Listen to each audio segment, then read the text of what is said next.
Ako'y susunod sa'yo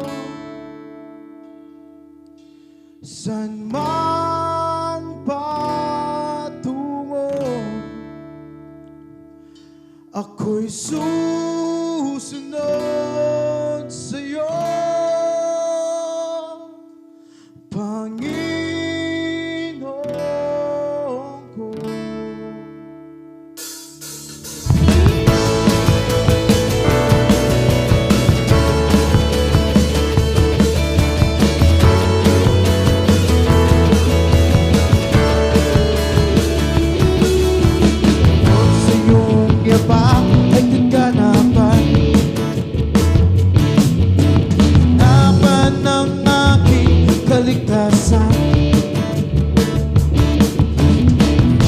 Pag-ibig mo'y walang hanggan, ako'y mananatili kailanpaman. Ito'y patunay na ako'y sa'yo. Pangako mo'y panghahawakan ko. Ako'y susunod sa'yo saan man patungo. Ako'y susunod sa'yo,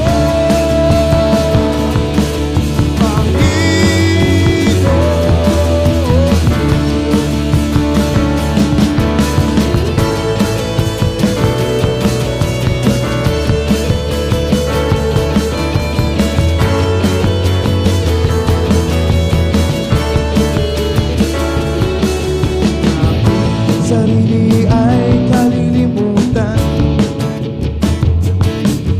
Ang kalooban mo ay masundan. Walang ibang hangad ang puso ko, hindi maitaas ang ngalan mo. Ito'y patunay na ako'y sa'yo.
Patunay na ako'y sa'yo. Pangako mo'y panghahawakan ko. Ito'y patunay na ako'y sa'yo. Pangako mo'y panghahawakan ko. Ako'y susunod sa'yo saan man patungo. Ako'y susunod sa'yo, Panginoon.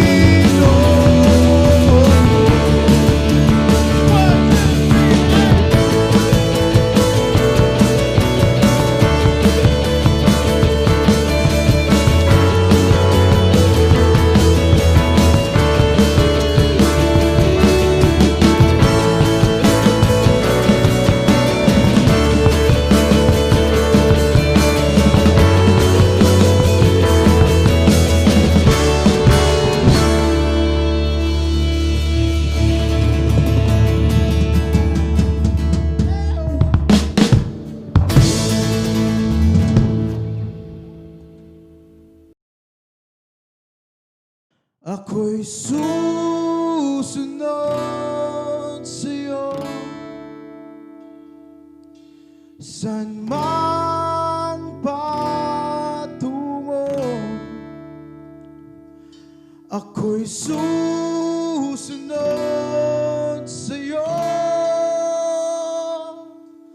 Panginoon ko.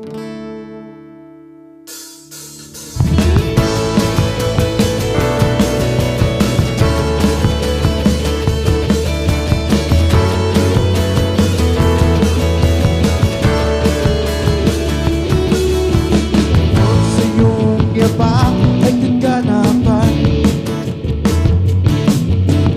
hanapan ng aking kaligtasan. Pag-ibig mo'y walang hanggan, ako'y mananatili kailanpaman. Ito'y patunay na ako'y sa'yo. Pangako mo'y panghahawakan ko.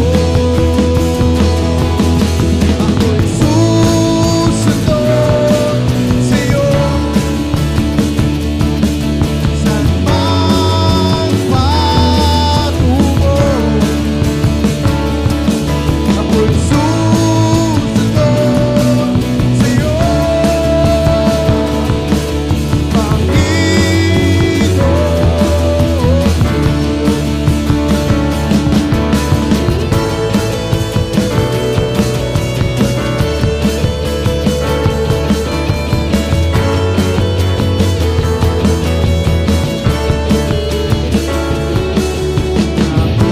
sarili ay kalilimutan. Ang kalooban mo ay masundan. Walang ibang hangad ang puso ko, kung di maitaas ang ngalan mo. Ito'y patunay na ako'y sa'yo.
Patunay na ako'y sa'yo.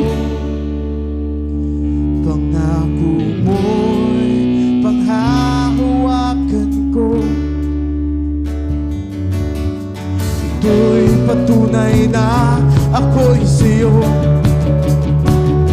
Pangako mo'y panghahawakan ko. Ako'y susunod sa'yo. San man patungo, ako'y susunod sa'yo, Panginoon.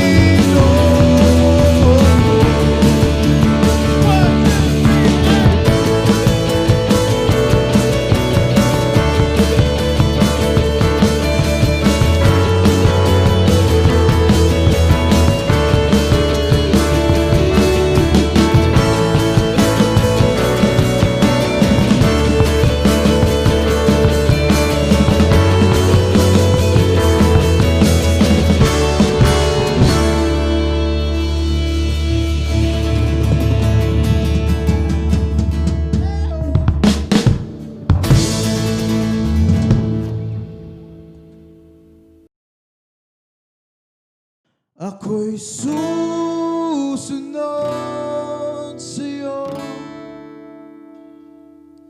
saan man patungo.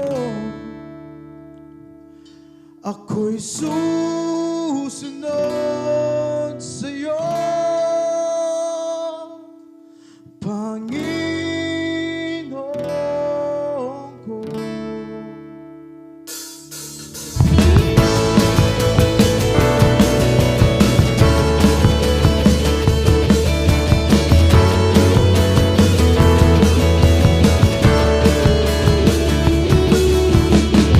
Sa iyong yapak ay kaganapan,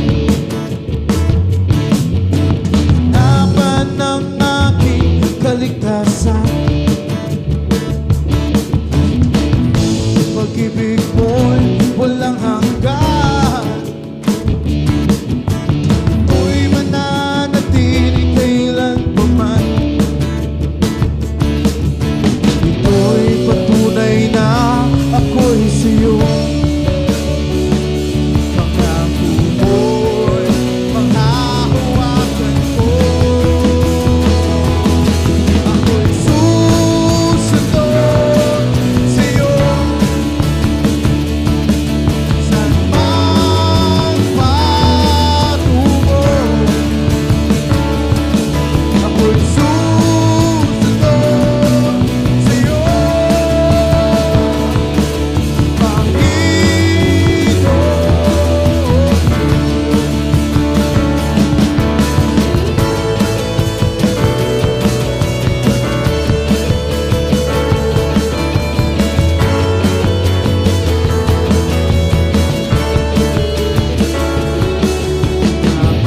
sarili ay kalilimutan. Ang kalooban mo ay masundan. Walang ibang hangad ang puso ko,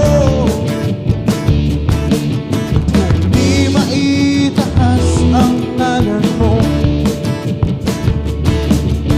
Ito'y patunay na ako'y sa'yo. Pangako mo'y manghahawakan ko. Ako'y susunod sa'yo saan man patungo. Ako'y susunod sa'yo, Panginoon ko.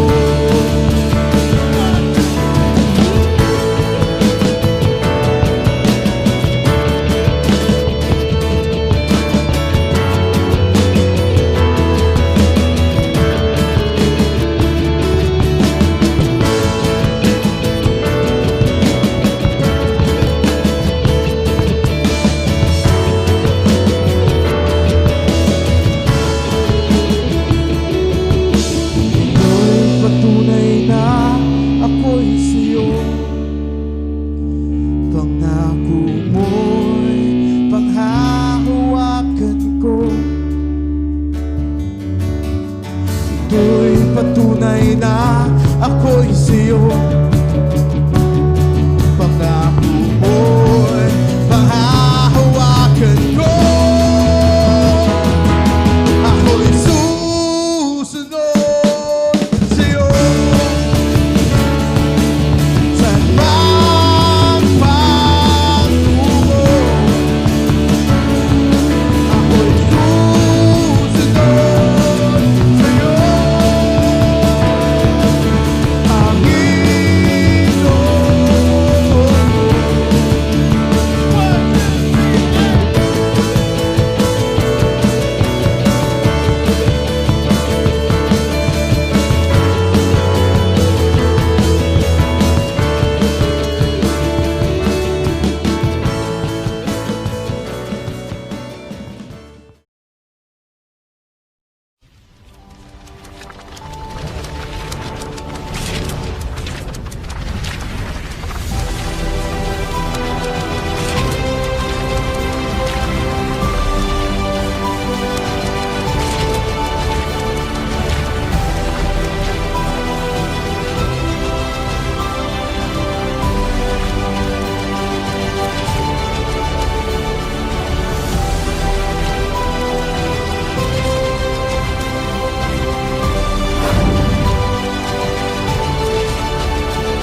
Make a joyful noise to the Lord, all the earth.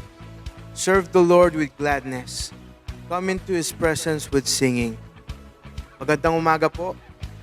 Sama-sama po natin purihin ang ating Panginoon.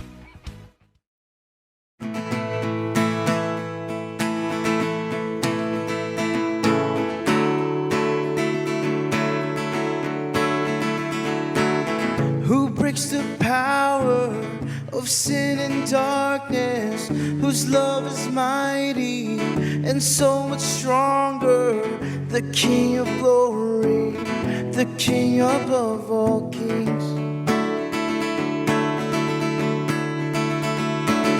Who shakes the whole earth with holy thunder, who leaves us breathless and no one wonder, the King of glory, the King above all kings. This is amazing grace. This is unfailing love, that you would take my place, that you would bear my cross. You laid down your life, that I would be set free. Oh, Jesus, I sing for all that you've done for me. Oh, oh, oh, oh, oh. Who brings our chaos back into order, who makes the orphan a son and daughter, the King of glory, the King above all kings. Who rules the nation with truth and justice, shines like the sun and all of its brilliance, the King of glory, the King above all kings. This is amazing grace. This is unfailing love, that you would take my place, that you would bear my cross. You laid down your life, that I would be set free. Oh, Jesus, I sing for all that you've done for me.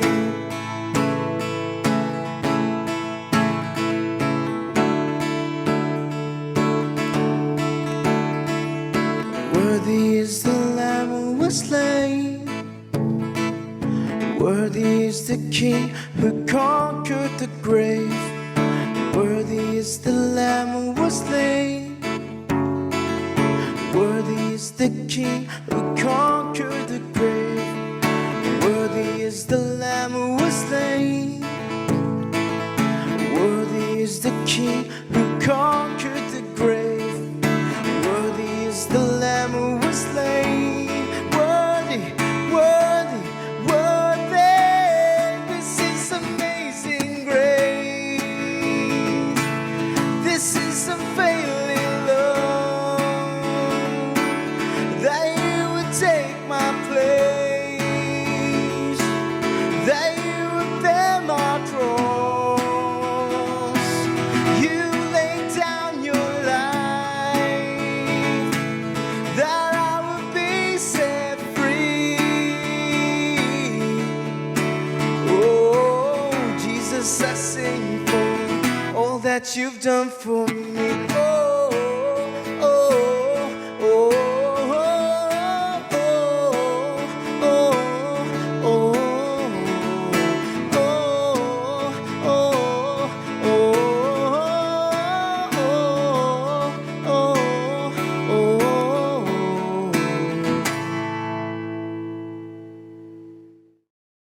bless the Lord, oh my soul, oh my soul, worship His holy name. Sing like never before. Oh, my soul, I worship your holy name.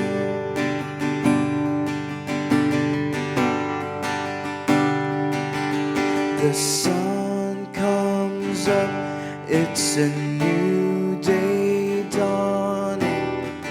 It's time to sing your song again. Whatever may pass and whatever lies before me, let me be singing when the evening comes. Bless the Lord, oh my soul, oh my soul, worship His holy name. Sing like never before. Oh my soul, I worship your holy name. You're rich in love and you're slow to anger. Your name is great and your heart is kind. For all your goodness I will keep on singing. 10,000 reasons for my heart to find.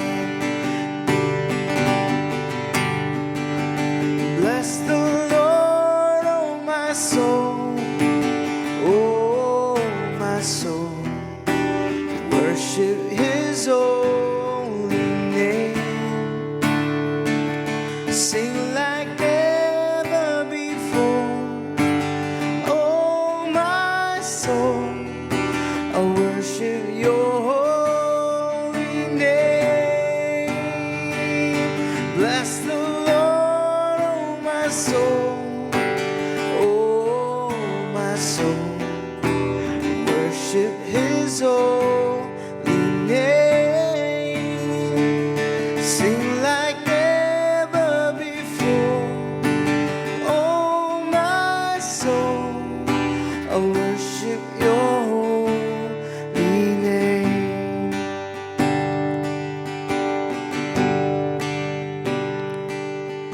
And on that day when my strength is failing, the end draws near and my time has come, still my soul will sing your praise unending. 10,000 years and then forevermore, forevermore. Bless the Lord, oh my soul, oh my soul, worship His holy name. Sing like never before. Oh my soul, I worship your holy name. Lord, I worship your holy name. Lord, I worship your holy name. Tayo po ay manalangin. Amang banal at makapangyarihan, buong pagpapakumbaba po kami lumalapit sa iyong harapan upang purihin ka at pasalamatan. Na sa kabila ng mga nangyayari sa aming pamayanan at kapaligiran, ramdam namin ang kapanatagan at kapayapaan sapagkat nananampalataya kami, Panginoon, sa iyong mga salita na kailanman ay hindi mo kami iiwan ni pababayaan man. Sapat ang iyong biyaya sa bawat araw ng aming buhay. Kaya sa umagang ito, dalangin namin muli po kayong mangusap sa bawat isa. Marinig namin ang iyong tinig, ang iyong mensahe, habang sama-sama kaming nagpupuri, nagpapasalamat at nananambahan. Mapangiti ka namin, Panginoon, masamba sa Espiritu at sa katotohanan. Sa pangalan ng Panginoong Hesus. Amen. Magandang araw po sa ating lahat. Sa pagpasok ng taong 2020, bumubuhat na po sa atin ng iba't ibang klaseng suliranin sa ating mga buhay. Sino po ba mag-aakala na mararanasan natin ang ganitong klaseng resist dulot ng pandemya? But truly, God is in control pa rin po sa lahat ng mga nangyayari sa kasalukuyan. Kaya niyo pong ibahagi ko ang naging karanasan ko o namin sa loob ng ilang buwan na ganito ang ating sitwasyon. Minsan o madalas, hindi natin maunawaan ang mga bagay na nangyayari sa ating mga buhay. May mga panalangin na tila na hindi nabibigyan ng katugunan. Ngunit alam natin na patuloy na kumikilos ang Diyos. Katulad nga po ng sinasabi ng isang kanta, even when I don't see it, you're working. Even when I don't feel it, you're working. Isa mo sa mga panalangin ko ay ang makasama ang buong pamilya namin sa paglilingkod sa Panginoon at sumamba ng sama-sama. At dahil sa nangyaring pandemya, pinagbawal na rin po ang sumamba sa mga simbahan. Dulot po na nagkaroon ng pananambahan sa bawat pamilya sa loob ng tahanan. At isa po ang aming pamilya sa mga iyon. Noong una po ay alangan kami upang ayain silang lahat para sa pagsambahay. Ngunit hindi hinayaan ng Diyos na madaig kami ng aming kaisipan. Sa madaling salita po ay nakapagsimba kami ng sama-sama. Every Sunday, lahat kami ay naghahanda na para sa pagsambahay. At nagkakaroon po kami ng sharing pagkatapos ng mensahe ng buhay. Sa lahat ng buwan na po yun, hanggang sa kasalukuyan, wala pong palya ang aming pamilya sa pagsamba. Hindi ko man po nasasabi ng tuwiran sa aking pamilya, ngunit iba po yung galak ko sa tuwing kami sama-samang sumasamba sa ating Panginoon. Marami pong revelations si Lord sa buhay ko at sa buhay namin. Ang bawat mensahe ng buhay na aming naririnig ay nagsisilbi naming kalakasan at gabay sa pagharap ng panibagong linggo at sa mga hamon na maaaring dumating. Grabe po kung mag-alaga ang Diyos. Ang biyaya, tabag ng Diyos ay hindi po nagkukulang. Lahat ng pangangailangan namin ay Kanyang pinagkakaloob. Sa loob po ng maraming buwan, naranasan namin ang provision ng Panginoon sa araw-araw. Sa pangangailangan at may mga bonus pa si Lord. Nais kong purihin ng Diyos sa buhay po ng mga ginamit niyang anak upang maging daluyan ng pagpapala. Lalo na po noong ECQ, may sinusugo po ang Panginoon para mag-bless ng ibang tao. God bless po sa inyo mga kapatid. Hindi ko man po kayo maisa-isa, ngunit alam kong pinagpala na kayo ng Panginoon the moment na mag-decide kayo magpagamit sa Kanya. Ganon rin po sa mga patuloy na nananalangin para sa aming pamilya. Maraming salamat po. Ito po yung malaking bagay para sa bawat isa sa amin. Balang araw ay masasaksihan po natin ang katugunan ng Diyos sa mga ipinanalangin natin. Bago po ako magtapos, nais kong ibahagi sa inyo ang revelation ng Diyos sa akin. Ito po yun. Walang anak ng Diyos na nagtitiwala sa Kanyang ng lubos ang nagkikahos. Ulitin ko po, walang anak ng Diyos na nagtitiwala sa Kanya ng lubos ang nagkikahos. Kailanman hindi nagpabaya ang Diyos, kailanman hindi naging bini ang Diyos, at kailanman hindi nagsawa ang Diyos upang kausapin tayo. Kalingain tayo, at higit sa lahat, hindi siya nagsawa na mahalin tayo. Kumikilos po ang Panginoon. Magandang araw po ulit at si Kristo higit sa lahat.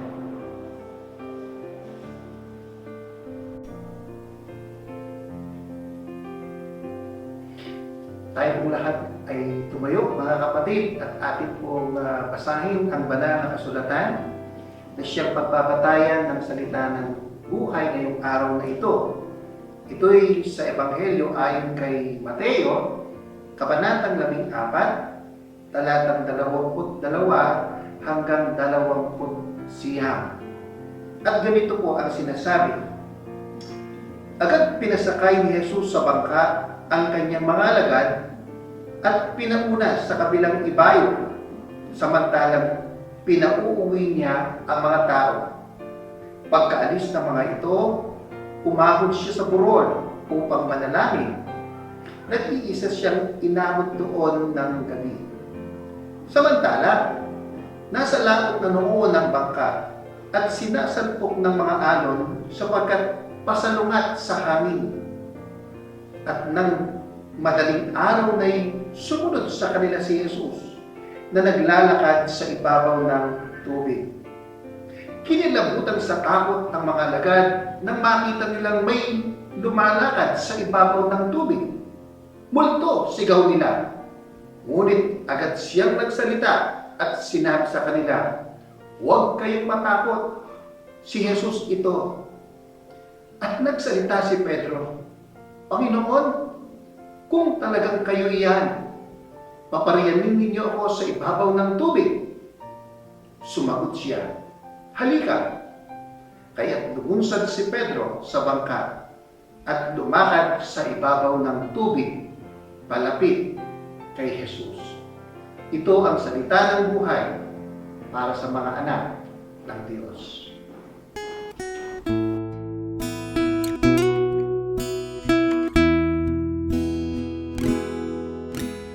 Thy word is a lamp unto my feet and a light unto my path. Thy word is a lamp unto my feet and a light unto my path.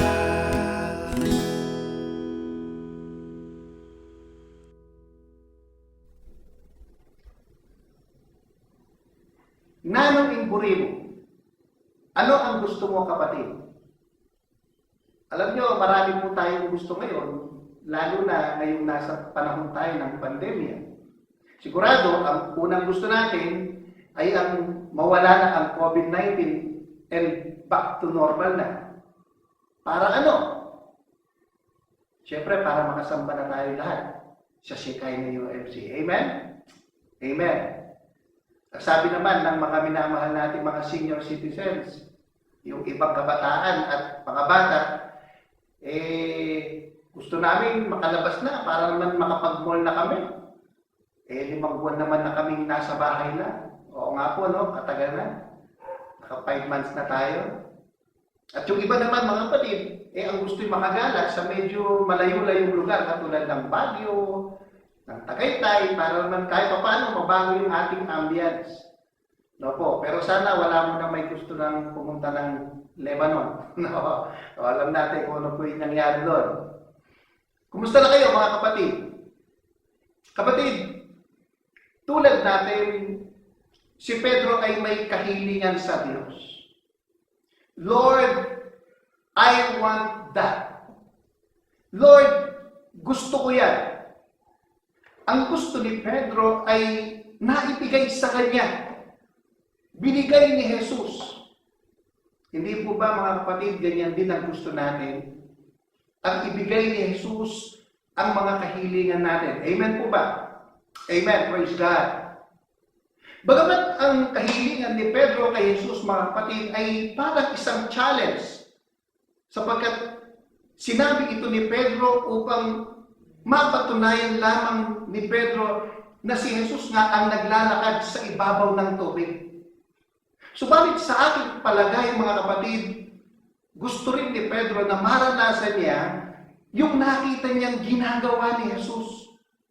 Ang makalakad siya sa ibabaw ng tubig. Hindi po ba ganyan din tayo kung minsan? Minsan, pupuna-puna tayo sa iba, pero sa totoo lang, gusto rin naman natin yung pinupunan natin. Halimbawa, nakita mong may bagong sasakyan ng kapitbahay mo. Minsan nakakapag-comment tayo ng negative kasi nabalitaan mo na ang nagregalo sa kanya ay yung kanilang kumpanya. Pwede natin isipin na nag-SIP siya. Alam na po natin yon. Pero sa totoo lang, kung tayo rin naman ang re-regaluhan ng sasakyan ng ating kumpanya, malamang kapatid, hindi tayo magdadalawang isip na tanggapin yun, lalo na kung wala tayong pambili. Tama po ba? So, ganun din ang nakita ko kay Pedro. Gusto niya rin makalakad sa ibabaw ng tubig. At sa pakiwari ko, bagyang kapit lang ni Pedro na mangyari sa kanya yun. Lalo na at makikita siya ng kanyang mga kapwa-alagad at siya pa lamang ang makagagawa nun sa kanila. So kapag nangyari yun, others siya. At ang magandang mga kapatid dito, naranasan ni Pedro yun. Ipinaranas sa kanya ni Jesus na makalakad si Pedro sa ibabaw ng tubig. Ang galing. Alam nyo, dito po sa pangyayaring ito, napansin ko po na yung gusto natin, maaaring gusto rin ito ng Panginoon para sa atin. Hello? Na kahit alam natin imposible at himala lamang ng Diyos para mangyari yun, sa nakita kong pangyayari, nangyari ang dapat mangyari dahil kay Jesus. Ginusto rin ng Diyos na mangyari iyon kay Pedro. Kapatid, matanong kita, gusto mo rin bang matupad ang kahilingan mo sa Diyos kahit alam mong imposible ito? Ako po, o kami po, gustong-gusto namin. Kung titingnan po ninyo yung kalagayan namin, nasa kalagitnaan pa lang po kami ng aming biyahe, ng aking pamilya, kasi malaliit pa lamang yung aming mga anak at marami pa kaming hinihingi sa Lord na imposible sa amin, pero posible sa Kanya. Amen? Ang sabi naman ng Diyos, mayroon bang di maaari sa akin? At doon sa Matthew chapter 9, verse 29, according to your faith, be it unto you. So magagawa ng Diyos kahit imposible pa ito sa atin, mga kapatid. Kaya ang tanong, makananong mangyari ini, kapatid? Paano mangyayari ito katulad ng nangyari kay Pedro? Dito po sa verse 22, makikita natin dito, ang sabi dito, agad pinasakay ni Jesus sa bangka ang kanyang mga alagad at pinauna sa kabilang ibayo, samantalang pinauuwi niya ang mga tao. Makikita po natin dito, mga kapatid, na pinapunta na ni Jesus ang kanyang mga alagad sa kabilang ibayo at nagpaiwan muna siya. Ito pong mga alagad, mga kapatid, sa pamumuno ni Pedro ay sumunod sa utos ni Jesus. Sa ating pong pag-aaral sa talatang ito, alam niyo, ang kabilang ibayo na pupuntahan po ng mga alagad ay medyo malayo-layo. Alam niyo, noong po naranasan nila yung masungit na panahon, ang mga alagad po ay naka 5 kilometro na mula sa Pampang. So malayo na rin yung kanilang nabiyahe. At sinasabi rin ng talata na nung time na yun, padilim na noon dahil paggabi na.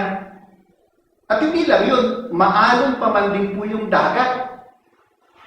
At ang sabi ng Biblia, pasalungat yung pagbibiyahe nitong mga alagad sa hangin papunta sa kanilang patutunguhan. So kung titignan po ninyo mga kapatid, alam ng mga alagad na malayo ang pupuntahan nila at nakikita nilang aabutin sila ng dilim sa gitna ng dagat.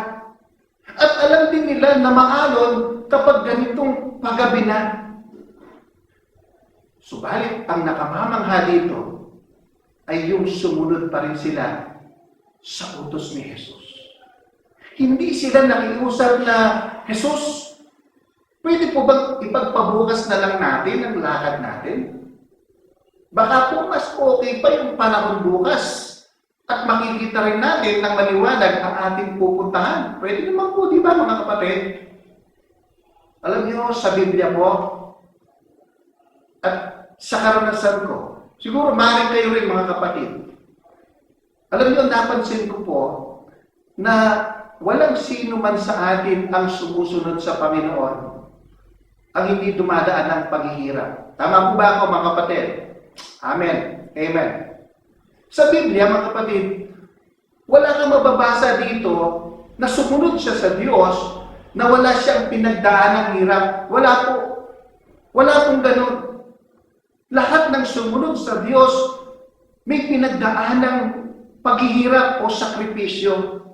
Pero ang maganda rito, mga kapatid, tinanggap nila, sumunod sila sa Diyos.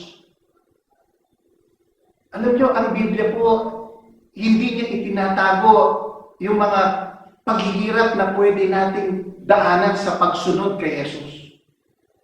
Kaya nga, yung may mga ibang mga magulang, o kahit po yung mga mananampalataya, ayaw nilang magpastor o magdiakonisa, yung kalamangan na, kasi alam nila mahirap.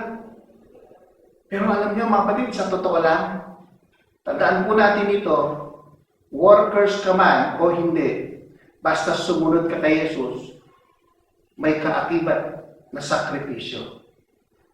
Amen. Amen. Subalit ang tanong, workers ka man o laity, susunod pa ba tayo? Gagawin pa ba natin ang pinagagawa sa atin ng Panginoon? Lord, gusto ko yan, ang hiling ni Pedro. Malakas ang loob ni Pedro dahil sa kanyang pagsunod kay Jesus. Kapatid, sa tingin mo, kung susunod ka sa kalooban ng Diyos, ibibigay ba niya ang gusto mo? Ang sagot ko dyan, napakalaki ng pag-asa, kapatid. Siguro tanong mo bakit? Kasi, depende po minsan sa kalooban ng Diyos yung hinihiling natin. Pero ang gusto ko po makita natin dito ay yung hindi nga po natin hinihingi, binibigay niya na. Halimbawa, alam niyo po itong rostrum na to, mga kapatid, bago to. Hindi namin ito hiningi. Sa totoo lang, hindi ko po pinag-pray ito. Pero binigay po ng Diyos. Mayroon po siyang hinipong tao at eto, dinala niya mismo rito, itong rostrum na to. Praise the Lord. Ito po mga maliliit na halaman na nakapasok. Ito po. No po, marami po yan. Hindi naman namin hiningi yan. Pero mga kapatid, binigay ng Diyos. Mayroon siyang hinipong tao, kaya po nagkaroon ng ganyang kagandang halaman ngayon dito po sa ating altar. At kung titignan natin, mga kapatid, kung yun nga kung hindi pa man natin hinihingi, binibigay ng Diyos, yung hindi pa nga po tayo nakakasunod sa Kanya, binibigay niya na. Paano pa kaya kung napakasunurin nating anak? Sa tingin nyo, hindi niya tayo pagbibigyan? Hello? Mga kapatid, ganyan din tayo mga magulang. O ganyan din yung ating mga magulang. Kahit na hindi pa hinihingi ng mga anak natin, binibili na natin yung gusto nila. Kahit na wala pa silang nagagawa, sa 5 inuutos mo sa kanila, binibigay na natin yung request nilang ulam, damit, no po? Pero heto, paano pa kaya kung wala ka pa bang iniuutos, gumagawa na sila? Hello? Di ba? Ang galing? Wala ka pa mang inuutos, gumagawa na sila. Pero teka, meron pa bang ganun ngayon, kapatid? Pwede mo bang tanungin yung malapit sa'yo? Kung meron pang ganun ngayon na kahit hindi mo utusan, uhugasan yung pinagkainan, lalo na wala namang pasok sa school ngayon. Sige po, tanungin nyo nga ako, mga kapatid. Ano pong sagot niya? Sabi ng isa, meron po pastor. At ako yun. Hallelujah, praise the Lord. No, praise God, kung meron po. Hallelujah. Pero mga kapatid, tandaan natin, magaan ang pagpapala sa taong masunurin. Amen? At madaling malaman kung masunurin tayo sa Diyos. John chapter 14 verse 23, ang sabi po dito, ang umiibig sa akin ay tutupad ng aking salita. At ang hindi umiibig sa akin ay hindi tumutupad sa aking mga salita. Heto po ang sukatan. Ang sikreto ng pagsunod ay pag-ibig.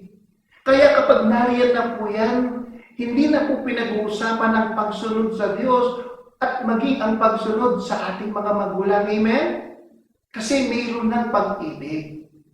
Pangalawa, dito po sa verse 24, ang sabi dito, samantalang nasa lawot na noon ng bangka at sinasalpok ng mga alon sapagkat pasalungat sa hangin.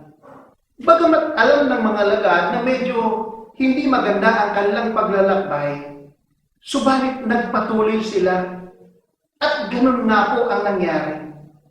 Kapatid, uli ning pamamintuda kang Yesus, aranasan da ini.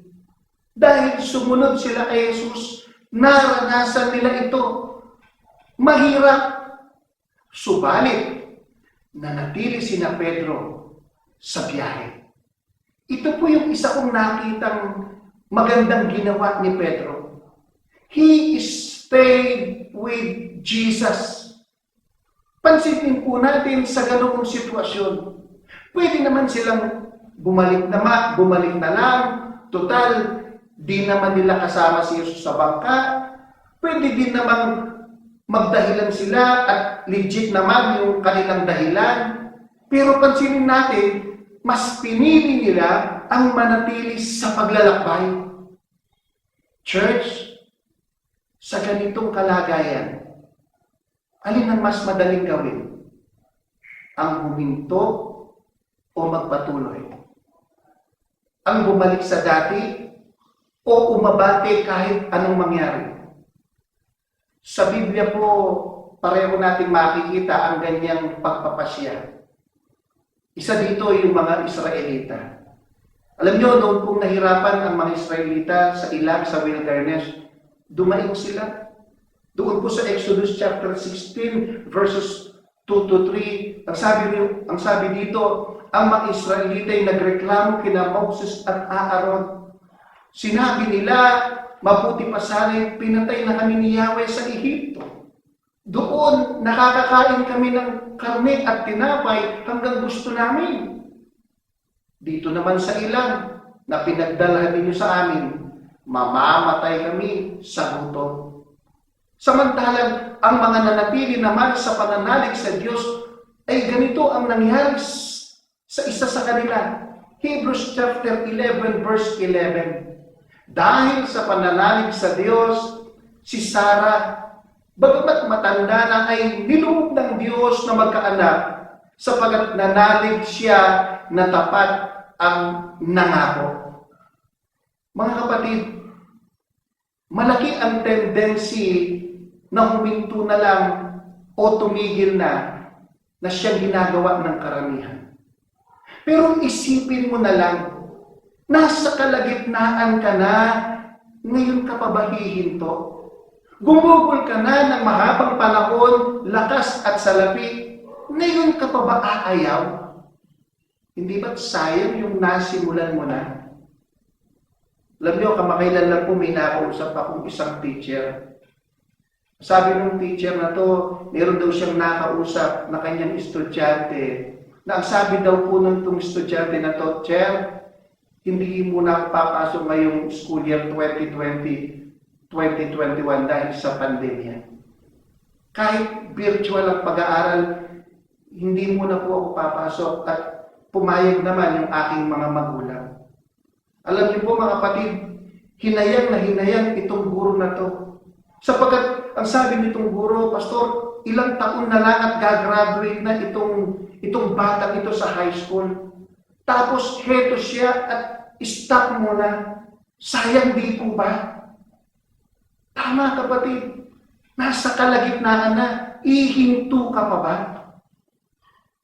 At napakaliwanag po ng sinasabi ng Biblia sa Matthew chapter 24, verse 13, ang sabi doon mga kapatid, ngunit ang manatiling tapat hanggang wakas ay siyang maliligtas. Siya ay maliligtas. Kaya kapatid, ang tanong dito, are we willing to stay with the Lord for better or for worse, for richer or for poorer, in sickness and in health? Teka, ba't tayo napunta sa kasal? Pero alam, parang ganun na rin po yun, di ba? Lord, gusto ko to. Sa tingin mo, kapatid, kung mananatili ka sa Lord, ibibigay ba niya ang gusto mo? Ang sagot ko po dyan, napakalaki ng pag-asa, kapatid. At panghuli, nung naglalakad na po sa ibabaw ng tubig si Jesus, ang sabi ng talata, napagkamalan siyang multo. Pansinin po ninyo ang tagpong ito. Samot-saring emosyon na ang naranasan ni Pedro at ng mga alagad. Nandiyan na yung takot, yung kaba, yung panginginig, yung pagdududa, yung panghihina. At ang sabi nga ng Biblia, kinilabutan nga sila. Pero ano pong ginawa ni Jesus? Dito sa verse 27, ang sabi niya, ngunit agad siyang nagsalita at sinabi sa kanila, huwag kayong matakot, si Jesus ito. Mga kapatid, kapag ba nakakaranas ka ng mga negative circumstances and emotions, hindi ba agad, take note ang sinabi ko agad hindi ba agad sumasagi sa isip mo ang Panginoon? Hindi mo ba agad naiisip ang Panginoon? Ako po kasi gayon yung karanasan ko. Gayon yung nararanasan ko. Agad nagpaparamdam, agad nagpapaisip sa akin ang Panginoon. At marami po akong narinig na mga sharing sa Bible studies patungkol sa tekstong ito, na ganoon din ang patutuo na nag-share na nararanasan nila, na agad nang nagpaparamdam o sumasagi sa isip nila ang Panginoon. Bakit? Kasi po, ayaw ng Diyos na manatili tayo sa ganung kalagayan. Hindi po ba't ganyan din ang ginawa ng Diyos kina Adan at Eva pagkatapos nilang magkasala? Ang sabi po dito, pagdapit hapon, narinig nilang naglalakad sa halamanan si Yahweh, kaya't nagtago sila sa kahuyan. Tingnan po ninyo, hindi na po pinagpabukas ng Diyos para kausapin sina Adan at Eva pagkatapos nilang magkasala. Nakasaklolo po agad ang Panginoon sa atin, mga kapatid. Ganun po ang Panginoon. Nung si Pedro po ay pinasok na ng pagdududa, dahil nga naman sa tanang buhay nila ay ngayon pa lamang sila nakakita ng may nakatayong parang tao sa gitna ng dagat, na ang alam nga nating lahat, mga kapatid, ay plat lamang ang makikita mo sa dagat dahil pawang tubig lang naroon. Kaya ito pong sina Pedro ay napasigaw silang may multo. At doon ay nagsalita agad si Jesus. Pero pansinin ninyo, kahit nagsalita na po si Jesus, hindi pa rin nawala ang pagdududa at kaba ni Pedro. Kaya naniguro siya. Dito nga po niya sinabi kay Jesus na, Panginoon, kung talagang kayo yan, paliriyanin ninyo ako sa ibabaw ng tubig. At sumagot si Jesus, halika. Halika. Mga kapatid, pansinin po natin ang eksenang ito. Si Pedro po ay nagdududa kahit na sinabi na ni Jesus na siya ay si Jesus. At huwag silang matakot. Subalit upang makatiyak at mawala ang pagdududa ni Pedro, chinyalens pa niya si Jesus. At ito po ang maganda na nakita ko sa eksenang ito. Hindi humintong nakikipag-usap si Pedro kay Jesus. And Peter listened to Jesus no matter what his circumstances. May kiramdam niya Pedro kang Jesus na anuman ng kabilyana, na anuman ng panamdamana. Sa buhay natin, mga kapatid, may mga pagkakataon na nilulukuban din tayo ng mga negative emotions, ng mga duda, takot, nerbiyos, panghihina, at maging ng unbelief, katulad ni Pedro. Subalit, ang patuloy nating pakikipag-usap sa Diyos, ang tanging paraan para maalis din naman natin ang mga negative emotions na bumabalot sa atin. Uulitin ko po mga kapatid, ang patuloy nating pakikipag-usap sa Diyos, ang tanging paraan para labanan ang mga negative thoughts, feelings, and emotions na gustong balutin tayo. Kaya napakahalaga po na kapag nadama natin ang mga negative things, ang pinakamagandang kausapin, ang pinakamagandang lapitan ay walang iba kung hindi po ang ating Panginoon. Amen po ba? Praise the Lord. Praise God. Alam niyo po, kapag nasa negative circumstances tayo, diyan po aktibong-aktibo si Mang Taning, si Satanas. Katunayan, dinadagdagan pa niya ng maraming negative thoughts, negatives, yung ating mga mind, yung ating mga isipan. Tingnan po ninyo, yung nangyari kay Job. At ano ang sabi ng asawa niya sa kanya? Hindi ka pa ba magbabago? Sumpain mo na ang Diyos nang mapatay ka na. Tingnan po ninyo. Ginamit ni Taning ang asawa ni Job para papanghinaan pa si Job. At ganyan ang ginagawa ni Taning, mga kapatid, sa panahon natin ngayon. Gumagamit siya ng iba't ibang pamamaraan para panghinaan po tayo. Pero ang sabi nga po ng isang awit ni Ron Quinoli, ang sabi niya, "Tell me, whose report will you believe? We shall believe the report of the Lord. For his report says, I am healed. His report says, I am filled. His report says, I am free. His report says, victory." Hello, church, whose report will you believe? Kapatid, kanino ka makikinig? Nung malapit na po sa Kanaan ang mga Israelita, pinasurvey ng Diyos ang lugar at nag-ulat yung mga nagpunta doon.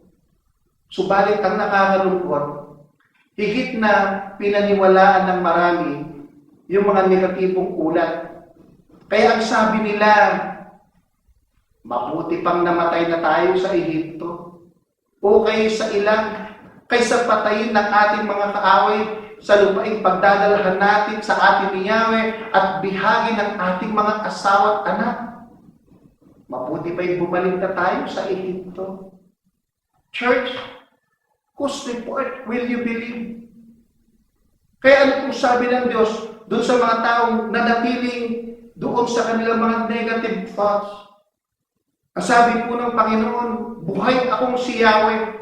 Gagawin ko sa inyo ang narinig kong pinag-uusapan ninyo. Kayo'y mamamatay dito sa ilang. Whose report will you believe? Sa panahon po natin ngayon, mga kapatid, napakaraming nangyayari sa paligid natin. Napakaraming nating makikitang balita sa social media at maging sa television.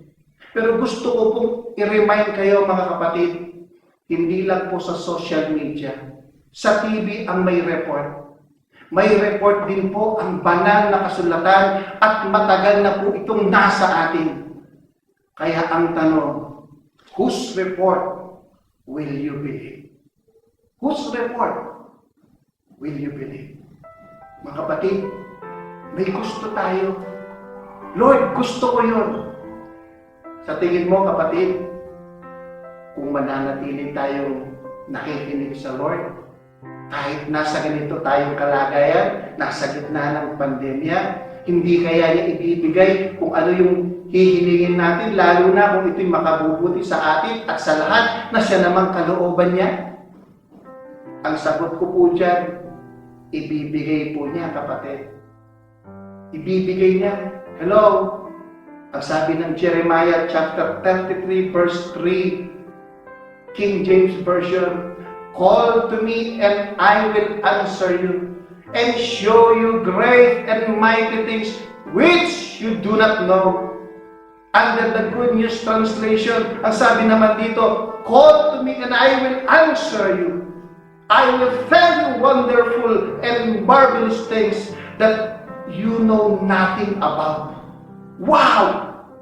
Great and mighty things ayon sa King James Version. Wonderful and marvelous things that you do not know ayon naman sa Good News Translation. Church, these are impossible things. Ang tanong, saan ka pa? Saan ka pa? Mga kapatid, tandaan natin kung paano nakamit ni Pedro yung kanyang hinihingi. Naranasan ni Pedro yung nirequest niya sa Diyos. Paano? Sapagkat sumunod si Pedro kay Jesus. Nanatili si Pedro kay Jesus. At nakinig si Pedro kay Jesus anuman ang kanyang naging sitwasyon. Simple and exciting. Amen? Amen?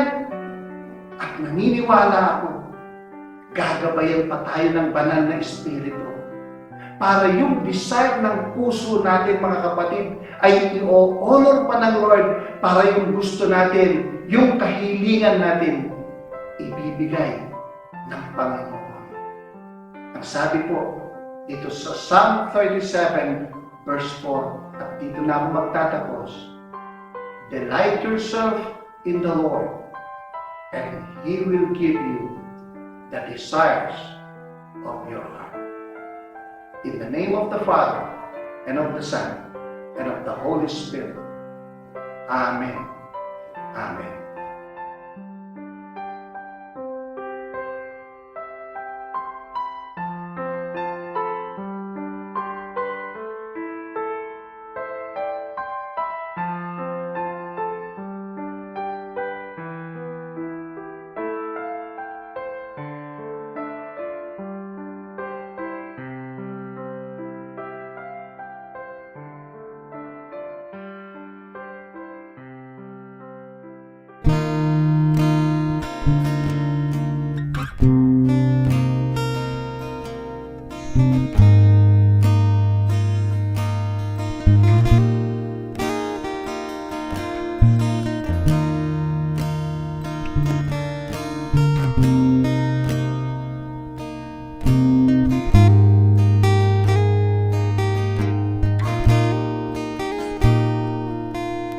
Itago sa bisig mo,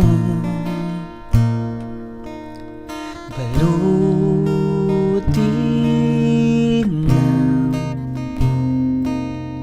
kapangyarihan mo. Kung magunaw man itong mundo, ang pag-ibig mo'y di maglalaho. Sa iyo, Ama't Panginoon, mananatili sa iyo lang, O Diyos.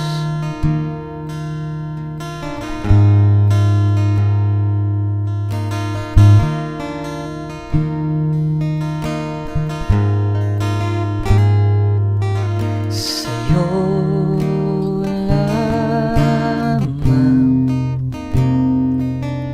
natagpuan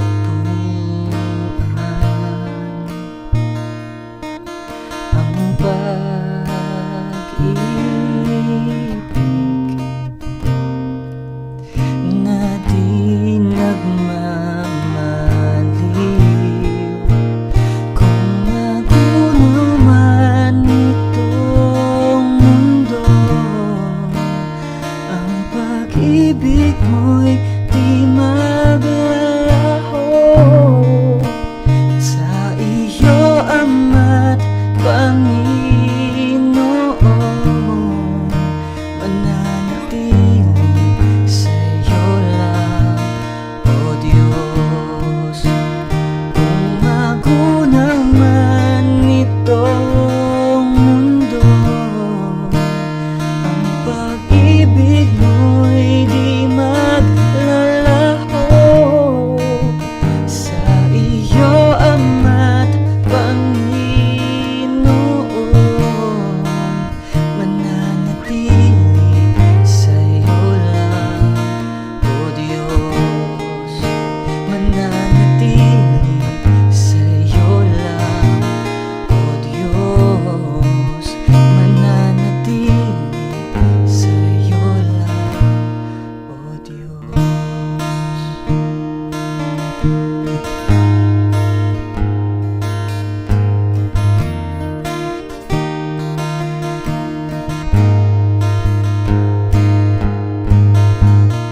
family and community, na bawat mamamayan, bawat pamilya at bawat komunidad from barangay to national level ay maging matyagang makipag-cooperate sa tamang health protocol para sa ikabubuti ng lahat.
Collaboration ng medical frontliners, national task force, national government, and lead agencies upang gumawa ng hakbangin para sa bayan at paano ma-address ng mabuti ang patuloy na pagdami ng COVID cases.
Mabigyan ng kailangang tulong at makapag-isip ang mamamayang nawalan ng hanap buhay ng paraan katulad ng maliliit na negosyo para sa ikabubuhay ng pamilya.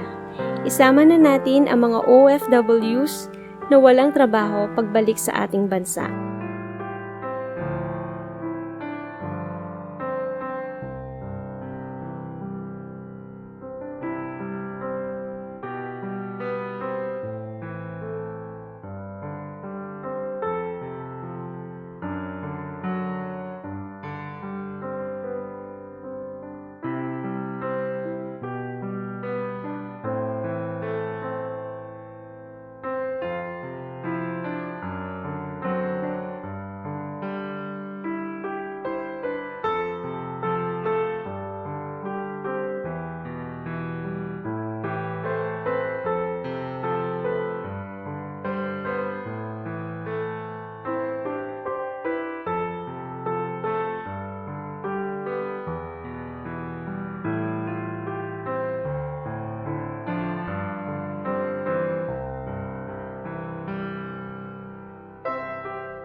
collaboration of churches with other Christian organizations on how to help the sick, their families, at yung mga may miyembro ng pamilya na nasawi at nahihirapan.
Pagsisimula ng classes, ang DepEd at Commission on Higher Education ay sama-samang magbalangkas ng policies at guidelines para sa kapakanan ng mag-aaral.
Manatili po tayo sa presensya ng Panginoon at tayo ay manalangin.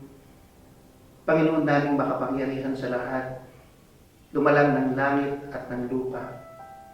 Diyos na mapagmalasakit at mapagmahal. Maraming salamat, Panginoon, sapagat minsan pa kami po ay inyong ginabayan, sinamahan, Panginoon, upang makapanambahan kahit sa ganitong kaparaanan. Maraming salamat, Panginoon, sa mensahe ng buhay. Katulad ni Pedro, pinagkalooban mo po kami ng pagkakataon na makalapit sa iyo. Tinuruan mo kami kung paano namin makukuha ang aming mga kahilingan sa iyo. Katulad ni Pedro, Panginoon, May mga request po kami na inyong tinutugon. At naniniwala pa rin kami, Panginoon, na kahit po yung iba ay hindi pa ninyo na ibibigay. Sa tamang panahon, ayon sa iyong kagandahan loob, ito po ay inyong ipagkakaloob sa inyong mga anak. Maraming salamat po Diyos sapagat hindi kayo madamot. Laging sapat at on time ang pagpapalang ibinibigay mo sa amin. Kaya naman, nais po namin kayong pasalamatan sa bawat araw, sa iba't ibang kaparaanan kung paano ka nagpapahayag sa amin, kung paano mo kami kinakalinga, na kahit Panginoon, magkakalayo kami ng inyong mga anak, na kahit Panginoon, nasa kanya-kanya lamang kami mga tahanan, patuloy mong ipinadarama sa amin ang inyong dakilang pag-ibig at kalinga. Panginoon, amin pong inilalapit sa inyo, O Diyos, unang-una ang mga nangyayari sa aming mga kapaligiran. Nalulungkot po kami sa nangyaring pagsabog sa Lebanon. Alam namin, O Diyos, na maraming mga tao ang nadamay, nasira ang kanilang mga ari-arian, at ang iba, Panginoon, ay binawian po ng buhay. Lord, sa hirap ng panahon ngayon, patuloy po kayong mangusap sa mga tao po sa dako doon. Panginoon, tulungan mo sila. Ibangon mo sila, O Diyos. Nawa sa nangyari ito sa kanila, hindi ito maging daan upang lumayo sila sa iyo, kundi maging daan, O Diyos, upang lalo kanilang makilala. Tulungan mo, Panginoon, yung mga tao, Lord God, na sa panahon ngayon, Panginoon, ay talagang wala po sila. Naubusan sila, Panginoon. Amin pong panalangin na sa iyong mapagpahalang kamay ay mapagkalooban sila. Ganon din, Panginoon, ang nangyayari sa amin pong bansa. Hindi lamang ang COVID-19, kundi ang hearing po sa PhilHealth, na kung saan, Panginoon, Lord, nalulungkot kami sapagat nangingibabaw ang korupsyon sa ahensyang ito. Kayo ang higit na nakakaalam. Kahit ang aming pong dalangin, Panginoon, kung ito man ay kalooban mong ma-expose, salamat po. Upang yung mga nagkasala ay managot at yung mga malilinis, Panginoon, ay protektahan niyo po sila. Subalit kung ito'y walang katotohanan, Panginoon, pangibabawin mo ang katarungan.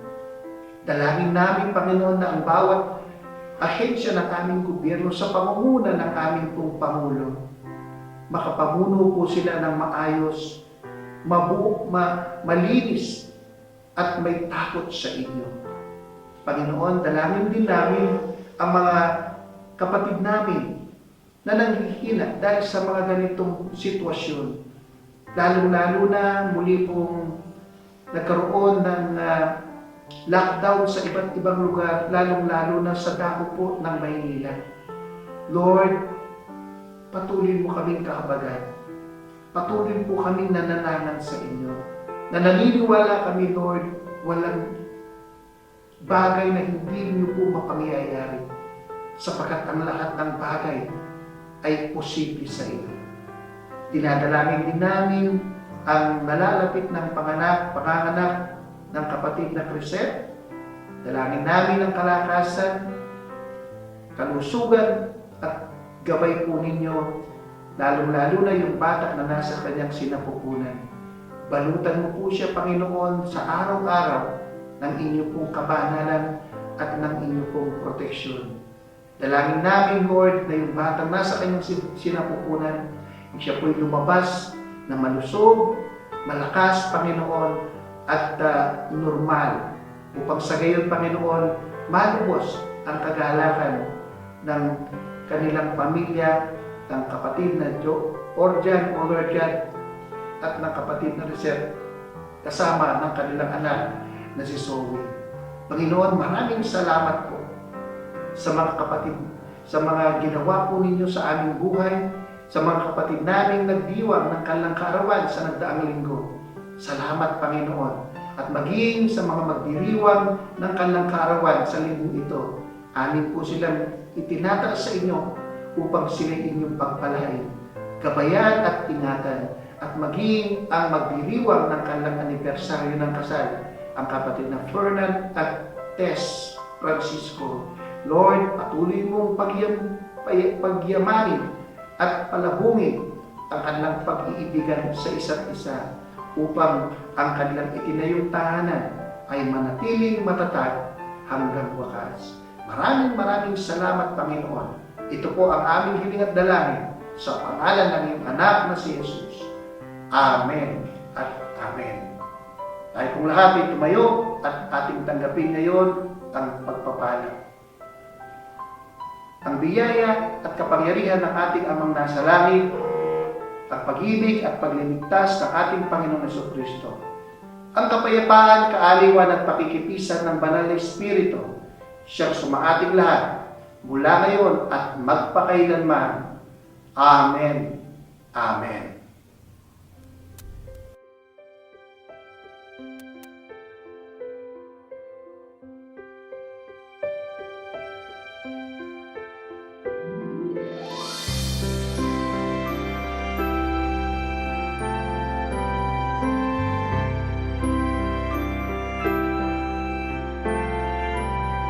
Dakilang may likha sa kalingat pangunawa,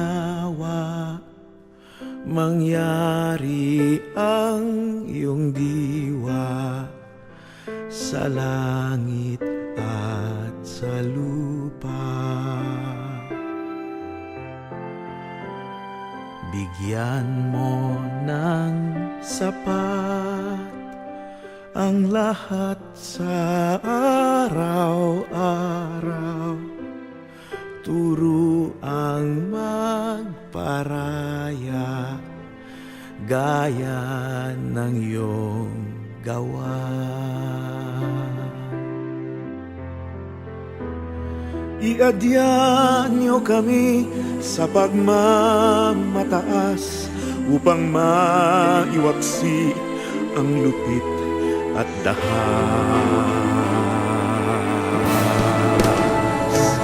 at samahang lumikha ng pamayanang payapa sa kalikasan, kabuhayan, kakanyahan, paniniwala.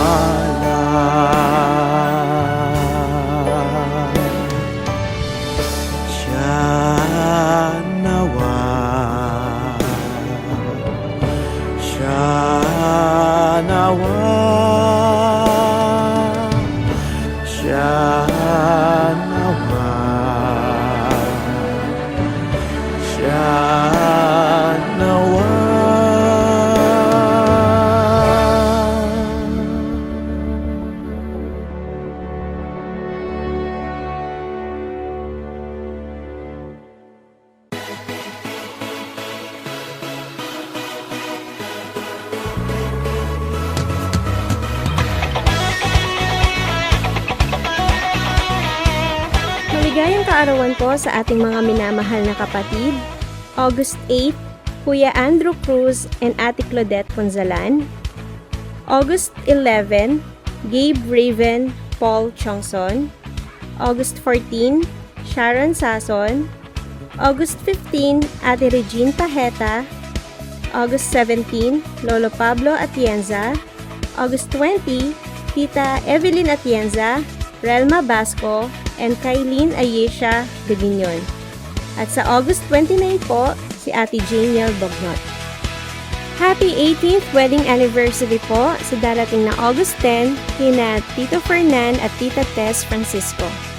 Isama rin po natin sa ating mga panalangin ang nalalapit na panganganak ni Sister Crisette Bognot sa buwan ng Setyembre at healing prayer sa tatay ni Brother Alshon Angeles para sa isang operasyon. Kung mayroong nais na batiin dahil nalalapit na ang kanilang kaarawan o anibersaryo ng kasal at maging mga kapatid na may sakit na kailangang isama sa panalangin, ipaalam lang po ito sa pastor para maisulat at mabati ang mga may kaarawan sa mga darating na pagsambahay at maipanalangin naman ang mga may sakit. Hanggang sa susunod na online worship, all for Christ's glory.